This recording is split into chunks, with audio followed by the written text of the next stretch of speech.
یہ میرا کلام ذرا بڑوں سے ہے، بڑوں سے۔ ابا جی کو چاہیے بچہ جتنی غلطی کرے نا اتنا ہی ڈانٹے، وہ پھر 6 ہفتے نہ ڈانٹنا شروع کر دے۔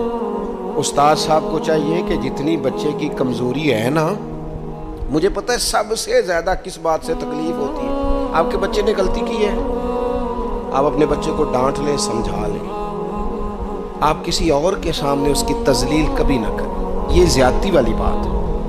آپ اسے رسوا نہ کریں، بتائیں کسی ایسے شخص کو جس سے آپ کو امید ہے کہ آپ کو مشورہ دے گا یا اسے سمجھائے گا، لیکن گلی گلی کھڑے ہو کے اپنے آپ کو مظلوم ثابت کرنے کے لیے اس کی توہین نہ کریں، یہ انداز درست نہیں ہے۔ اس سے بچوں کی انسلٹ ہوتی ہے، وہ کمزور پڑ جاتے ہیں۔ ہر جگہ رونا رونا میرے بچے اچھے نہیں، میں بڑا پریشان، کیا بات کر رہے ہیں آپ؟ یہ بچہ تو آپ کی کمائی ہے، اساس ہے، حسن ہے، نسل ہے، اصل ہے، اور اس قدر زیادہ تکلیف دینا، جگہ جگہ شکایتیں، جگہ جگہ باتیں۔ ہمارے بچے ہمارے ہیں نا، تو ان کی عزت کس کی ہے؟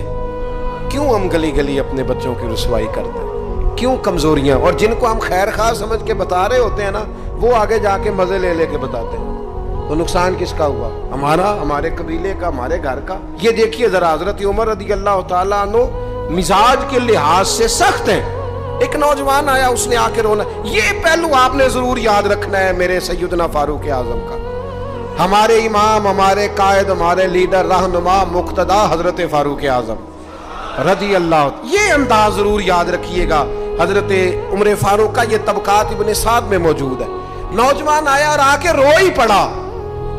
حضرت عمر نے اس کو روتے دیکھا تو فرمایا بیٹا کیا ہوا؟ کہنے لگے حضور فلاں علاقے کے فلاں گورنر صاحب کا مسئلہ ہے، حضور مجھ سے غلطی ہو گئی تھی، میں شراب پی بیٹھا تھا، انہوں نے مجھے درے بھی مارے ہیں، پھر انہوں نے لوگوں سے کہا اس کے ساتھ میل ملاپ چھوڑ دو، کوئی اس سے بات نہ کرے، حضور مجھ سے غلطی ہو گئی، میں مانتا ہوں، پر اتنی اذیت، اتنی تکلیف، جب مجھے سزا مل گئی، کوڑے لگ گئے، تو پھر یہ الگ سے جو سزائیں مجھے دی گئیں، یہ میں حضرت عمر کی بات کر رہا ہوں۔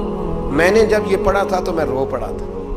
حضرت فاروق اعظم نے اس نوجوان کی بات سنی، سنو میں کیا کہہ رہا ہوں، اس گناہگار کی بات سنی، اس گناہگار کی بات سنی تو حضرت عمر رو پڑے اور فرمایا بلاؤ نہ ان گورنر صاحب کو، وہ بھی بڑے سمجھدار، باوقار، بڑے آدمی تھے، بلایا اور بلا کے فرمایا آپ کا اس جرم پر غصہ بالکل ٹھیک، لیکن آپ کو کس نے اجازت دی کہ آپ اسے اتنی تکلیف دیں؟ آپ نے کوڑے مار لیے جو سزا بنتی تھی، اور پھر آپ نے کیوں کر کے لوگوں سے کہا اس سے ملنا جلنا چھوڑ دیں؟ فرمایا اب میں آپ کو حکمن کہتا ہوں، اگر آج کے بعد آپ نے کوئی ایسا کام کیا تو میں آپ کو سزا دوں گا۔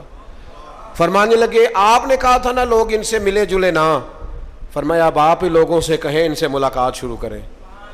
جب انہوں نے توبہ کر لی، اپنا گناہ مان لیا، جب اقرار کر لیا، معافی مانگ لی، اب سزا کا کیا معنی ہوا؟ اب تکلیف کا کیا معنی ہوا؟ سیدنا فاروق اعظم رضی اللہ تعالیٰ عنہ فرمانے لگے اگر یہ سچی توبہ کر لے تو پھر تو ان کی گواہی بھی قبول کی جائے گی، ان کی گواہی تک ہم قبول کریں گے۔